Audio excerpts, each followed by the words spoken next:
Türkmenistanda nowatdaky paýta ýygymy möwsümi dowam edýär. Türkmen häkimetleri bu ýyl mejburi ýygym işlerini diňe büdjet işgärlerini, eserleri, okuwçylary we aliment bergisi bolan raýatlary çekmek bilen çäklenmeýär. Şu günler Balkanyň häkimetleri bu işlere ýurduň beýleki sewitlerinden welaýete gelip işleýän raýatlary, şeýle-de arakorlary we ten söwdasy bilen meşgullanýanlary hem mejburi gatnaşdyrýar. Bular barada Azatlyk radiosynyň habarçysy welaýetden habar berýär. Onuň maglumatyna görä yerli polisiýa idaralarynyň işgärleri beýleki welaýetlerden Balkana gelip bir kanun ýagny ruhsatnamasyz işleýän raýatlary polisiýa bölümlerine çagyryp olardan paýta ýygyna gatnaşmagy talap edýärler. Bu raýatlar Serdar etrawynyň Azady, Ýaşlyk, Sarp we Janahir daýhan birleşiklerine hemde Bereket etrawynyň Uzynsu, Mawtumoly we Türkmenistan daýhan birleşiklerine paýta ýygymna sürgün edilýär diýip bu ýagdaýlardan habarly çeşmämiz 9 sentýabrda habarçymyza gurrun berdi. Bu raýatlar beýleki welaýetlerden gelip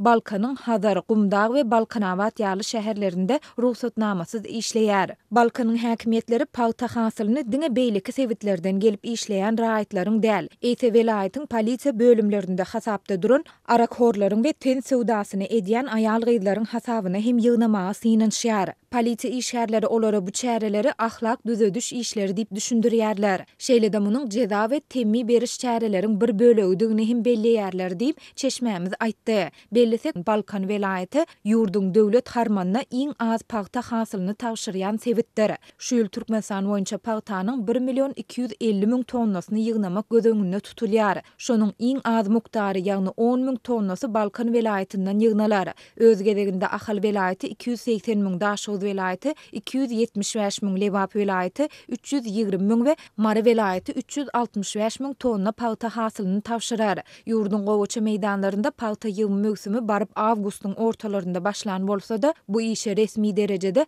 Ahal, Balkan, Lewap we Mary welaýetlerinde 8 sentýabrda girişildi. Paýta ýygymyna Daşoz welaýetinde 15 sentýabrda resmi taýdan badalga bermek kararlaşdyryldy. 18 awgustda Maryda büdjet işgärleriniň, 24 awgustda Lewapda Goro polkunyň esgerleriniň, 27 awgustda Lewapyň Türkmenabad şäherinde mektep okuwçylarynyň paýta ýygymyna mejburi çekilýändikleri ma'lum boldy. Bu barada Azatlygyň habarçylary maglumat berdiler. 30 awgustda bolsa Türkmen häkimetleriniň Lewapda aliment üçin bergisi bolan raýatlary mejburi paýta ýygymyna çekýändigi ma'lum boldy. Türkmenistanda kärenneçileriň döwlet bilen baglaşylan şertnama esasynda öndürýän paýta hasylynyň töweregindäki mejburi çäreler diňe paýta ýygymy bilen çäklenmeýär. 11 awgustda Lewapda habarçymyz Darganaty etrawynda mektep molimleriniň gowaça çürtmek işlerini mejburi çekilýändigini habar beripdi. Halkara hukuk toparlary we guramalar Türkmen hökümetiniň ýurduň paýta önümçiliginde mejburi zähmetden ýa-da çagy zähmetinden peýdalanmagyny